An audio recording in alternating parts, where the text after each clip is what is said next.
31 male, was sitting on our couch watching the game when my girlfriend Meredith, 29, walked in and dropped this bomb on me like it was nothing. Just so you know, I'm having dinner with Garrett tomorrow night. At Rosewood. Don't make this into a thing. Garrett, her ex of 4 years who she'd been just friends with our entire relationship.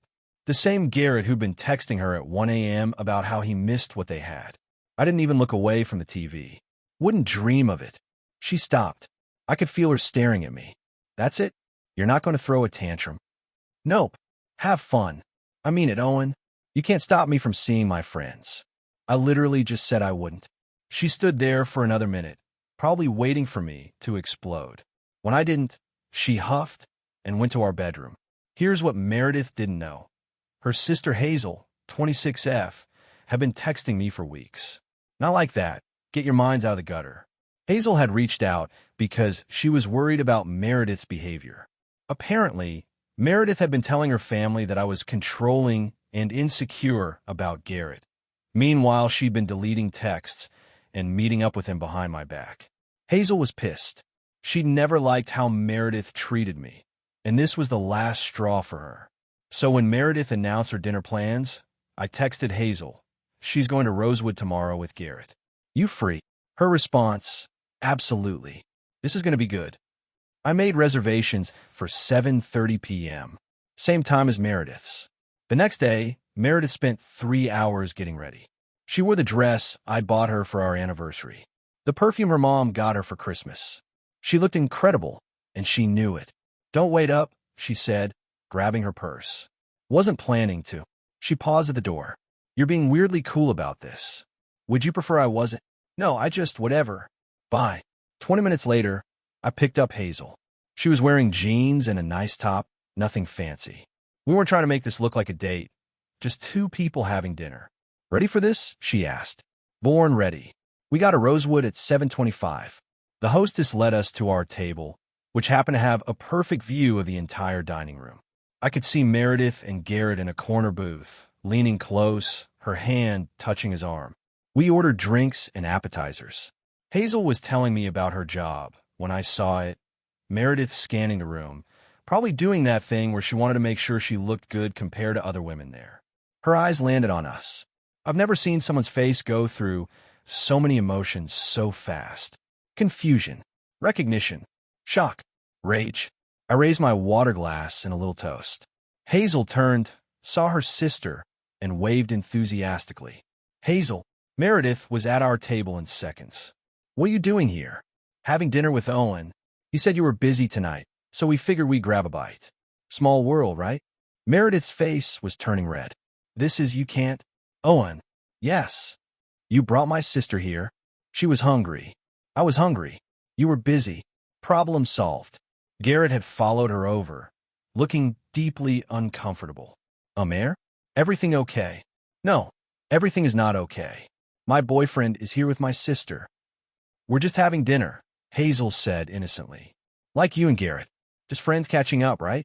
The silence was deafening. This is different, Meredith hissed. Ow, I asked. Because you're doing this to get back at me. Get back at you for what? Having dinner with a friend? Why would that bother me? She was practically vibrating with anger. You know what you're doing? Having pasta? Yeah, guilty as charged. Garrett touched her shoulder. Maybe we should go back to our table. No, they need to leave. The manager appeared. Is everything all right here? Perfect, I said. Just saying hi to some friends. Meredith grabbed Garrett's arm and stormed back to their table. But the damage was done. She kept looking over at us every 30 seconds. Garrett looked like he wanted to dissolve into his chair. Hazel and I had a great dinner. We talked about movies, her grad school applications, my job. Normal stuff. Meanwhile, Meredith was having a visible meltdown across the restaurant. At one point, she came back over. Can I talk to you? Privately. Sure. I stood up and we walked to the entrance area. You need to leave. Now. Why? Because you're ruining everything. By eating dinner? You know what you're doing? This is manipulation. Meredith, you told me you were having dinner with your ex. I said okay. I made my own dinner plans. How? Is that manipulation? You brought my sister. And? You brought your ex, who you've been secretly texting for months. Her face went white. I haven't been. Tuesday at 1:17 a.m. I miss your hands. Thursday at 2:43 a.m. Owen doesn't make me feel like you did. Should I continue?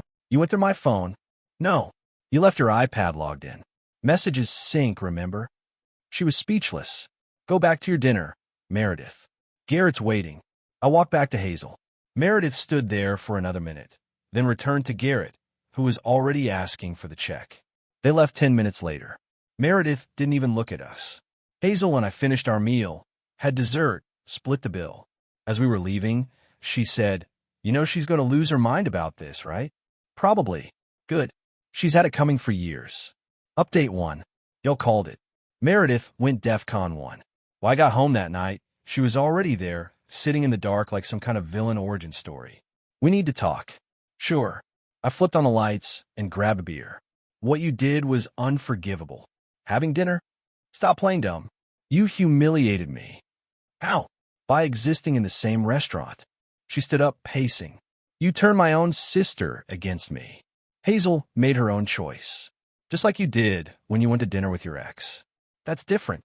"You keep saying that but not explaining how." "Because Garrett and I have history. We're friends." "Cool. Hazel and I are friends now, too." She actually screamed.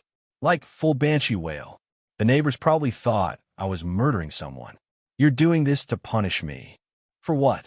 "You said having dinner with an ex is totally normal, and I'm insecure if I have a problem with it. So why are you mad?" Because it's different when you do it." She threw a coaster at me. Missed by a mile. "I want you out," she said. "This is my apartment. You moved in with me, remember?" "Then I'll leave." "Okay." She stood there, waiting for me to beg her to stay. I just sipped my beer. "You're really going to let me walk out? You just said you're leaving. I'm respecting your decision." She grabbed some clothes, shoved them in a bag, and stormed out. Slammed the door, so hard my neighbor texted asking if everything was okay. 20 minutes later, she was back. "I forgot my charger."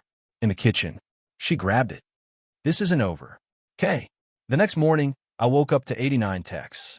Not even exaggerating. They ranged from, "I'm sorry," to "You're a monster," to "Please talk to me," to "I hope you die alone." The best one, "Garrett thinks you're pathetic, by the way." I responded, "Cool." "Hazel thinks you're exhausting." She called immediately. I didn't answer. Then the real entertainment started. She went to her mom, Patricia, with a sob story about how I was emotionally cheating with Hazel. Patricia called Hazel furious. Hazel sent me the recording of the call, one-party consent state, totally legal. Patricia was raging about family loyalty and how Hazel was betraying her sister. Hazel's response was golden. "Mom, Meredith went on a date with her ex Owen and I had dinner as friends. If you can't see the difference, that's on you. It's not the same." "Why?" Because Meredith said so." "Great logic, Mom. Really stellar." Patricia hung up on her. But here's where it gets really good. Garrett texted me. "Garrett, bro, can you chill? Meredith won't stop crying, and it's really killing the vibe." I screenshot that and sent it to Meredith. "Your boyfriend wants me to stop making you sad." "He's not my boyfriend." "Tell him that." Radio silence for 3 hours. Then, I told Garrett we can't see each other anymore. "Happy? Why would I be happy? You just lost a friend." "That's sad. Stop being so calm about everything." "Would you prefer I throw a tantrum?" "Yes. At least then I'd know you cared." I cared. Past tense. Your dinner with Garrett wasn't the problem. It was the lying, the gaslighting, the double standards. You can dish it, but you can't take it. I never lied. I sent her screenshots of her text to her friend Qley from 2 weeks ago. Told Owen I was at book club, at Garrett's apartment, instead smiling face with horns. She tried calling. I declined. That was taken out of context. What context makes going to your ex's apartment while lying to me okay? No response. Update 2.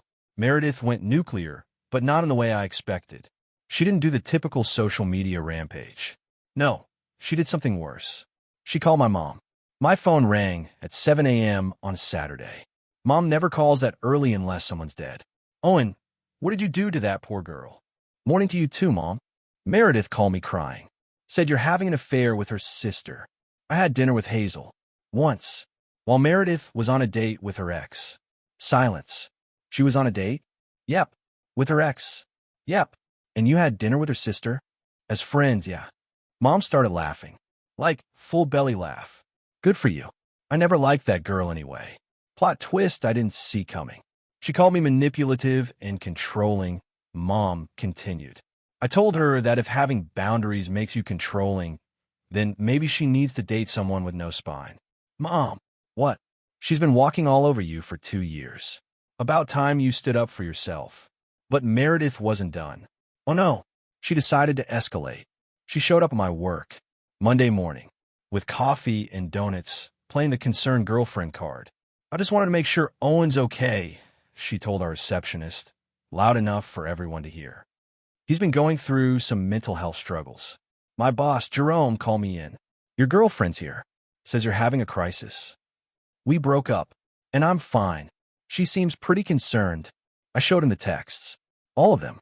His expression went from concerned to annoyed to angry. She's trying to get me to fire you? Looks like it.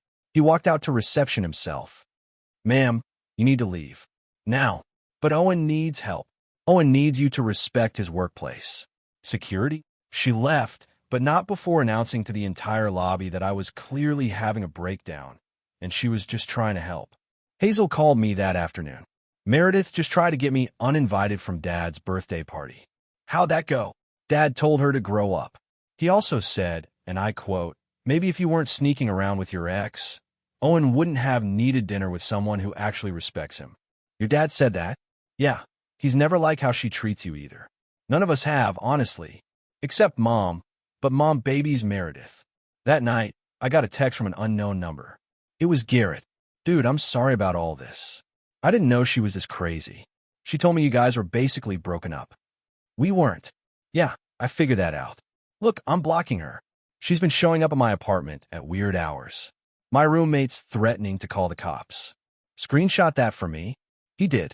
Meredith had been going to his place at 2 a.m., 3 a.m., crying about how everyone was against her. I forwarded it to Patricia with a message. Your daughter needs help. Patricia called me immediately. How dare you?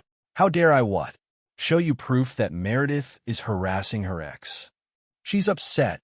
She's stalking people. You broke her. She broke herself. I just stopped enabling it. Patricia hung up.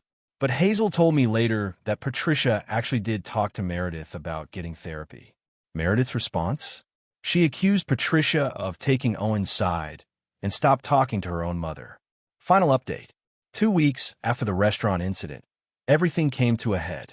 Meredith had been staying with her friend Qley, but that ended when Chloe's boyfriend found Meredith trying to go through Chloe's phone to see if she was talking about me. So Meredith moved back with Patricia, who was already at her limit. Then came what I call the birthday disaster. It was Patricia's husband Robert's 60th birthday. Big party, whole family invited. I wasn't going, obviously, but Hazel was keeping me updated. Meredith showed up drunk. Not tipsy drunk. At 2 in the afternoon. She grabbed the microphone during Robert's speech and announced, I just want everyone to know that Hazel is sleeping with my ex.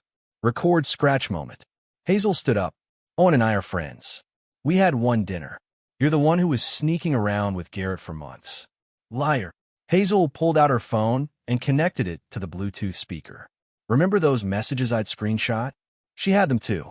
Meredith's voice filled the room. Courtesy of a voice message she'd sent Hazel months ago. Garrett's so much better in bed than Owen ever was.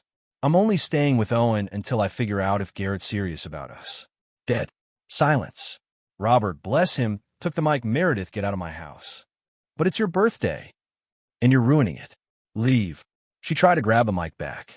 Robert's brother, Uncle Tony, former Marine, physically escorted her out.